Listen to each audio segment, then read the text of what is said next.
Assalamualaikum warahmatullahi wabarakatuh. Perkenalkan, nama saya Andre Lutfianto Cahyonugroho dari SMA Antartika Sidoarjo. Di sini saya akan membawakan sebuah monolog yang berjudul Di Balik Jeruji Dasiran. Selamat menyaksikan.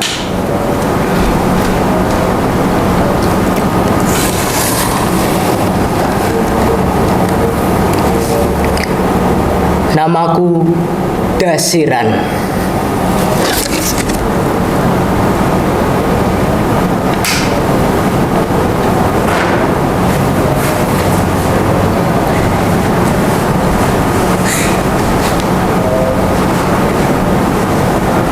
Aku dulunya adalah anggota Dewan Perwakilan Rakyat alias DPR.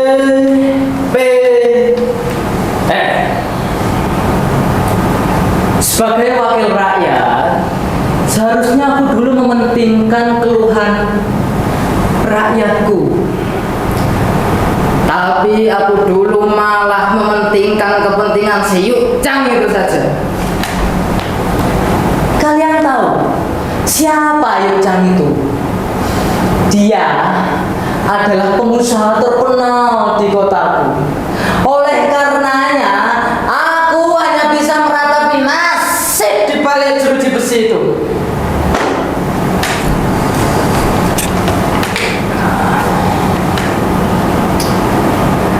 Aku dulu memang sedikit mementingkan kepentingan si Ucang saja, tapi tidak sepenuhnya. Aku masih mementingkan keluhan rakyatku. Aku juga sudah melakukan semuanya untuk rakyat. Aku ini sudah mewakilinya. Aku sudah mati-matian, sudah kerja keras. Kalau rakyat ingin hidup sejahtera, aku sudah mewakili. Kalau rakyat ingin punya mobil yang mewah, aku juga sudah mewakilinya. Dan kalau rakyat ingin jalan-jalan ke luar negeri, ke Singapura, Belanda, Prancis, Inggris, aku sudah mengunjungi semuanya.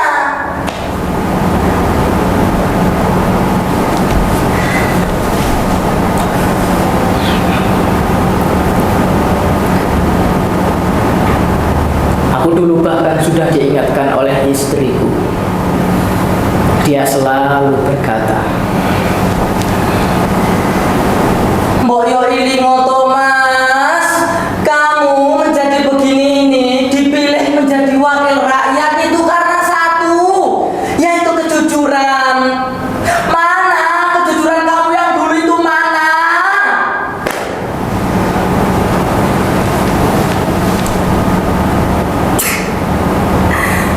Aku di situ tak terlalu menghiraukannya. Padahal aku dulu juga sama, rakyat miskin yang ingin sekali menjadi anggota dewan. Namun pada saat aku berhasil dan sukses, aku terlena dengan semua fasilitas dan juga kekayaan yang aku punya. Aku dulu seringkali bertengkar dengan istriku.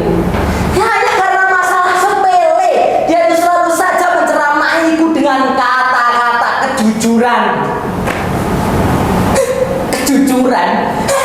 Kejujuran? Aku hampir lupa dengan kata-kata itu karena aku juga tidak melakukannya.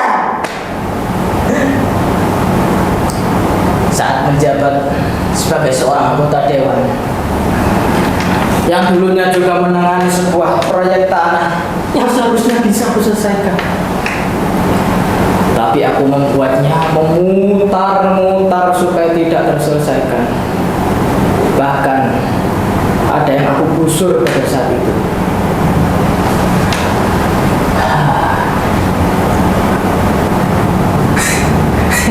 Aku dulu begitu setia sekali pada Yukcang, sampai-sampai aku merelakan apapun untuk tetap setia kepadanya. Sampai dia selalu menagih tanah yang sebetulnya juga bukan miliknya, tapi dia selalu bersikeras untuk mendapatkan tanah itu. Padahal tanah itu masih banyak teman-temanku yang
minta tolong untuk bebasin tanah di kampung Oe kok lama sekali.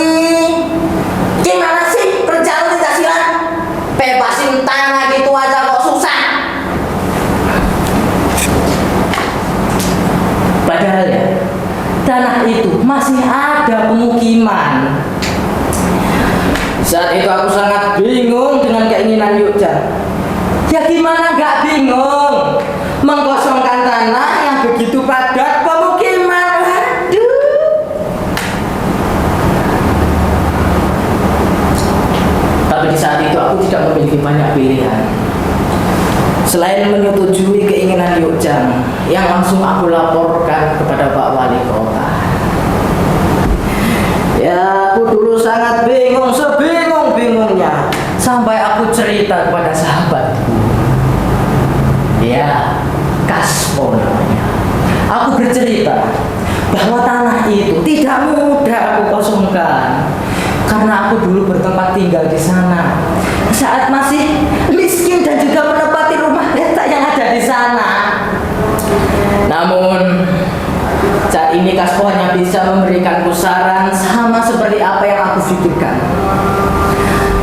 Mau tidak mau, tanah itu harus dikosongkan. Dan itu atas perintah Pak Wali Kota.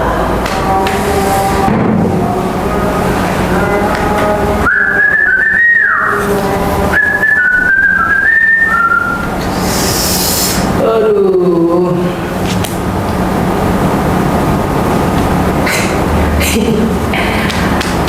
Mona.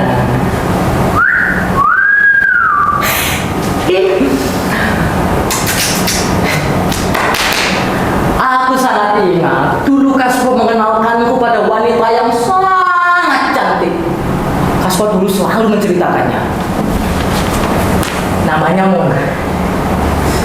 Dia itu sebenarnya adalah wanita simpanan para anggota dewan. Tapi anehnya aku tergila-gila kepadanya.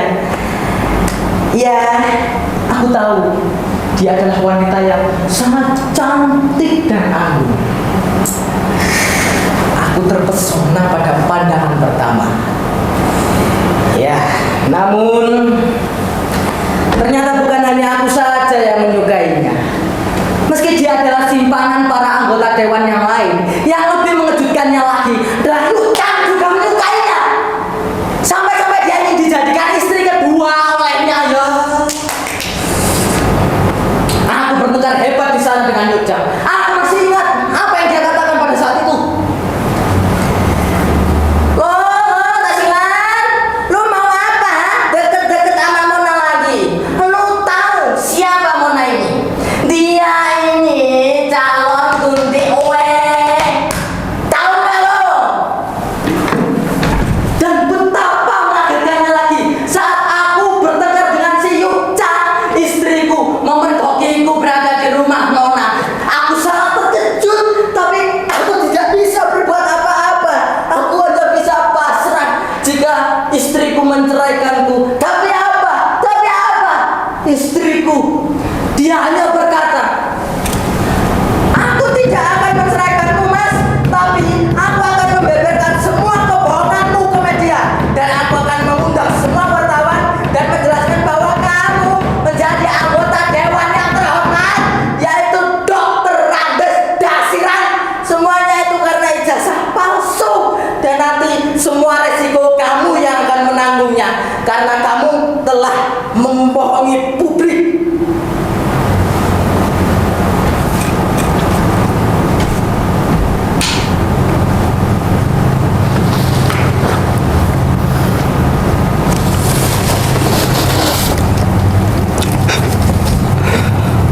Aku menyesal atas semua perbuatan yang aku lakukan. Memang sulit mempertahankan kejujuran di zaman seperti ini. Sepertinya kata-kata jujur sudah dihapus oleh semua penghuni di negeri ini.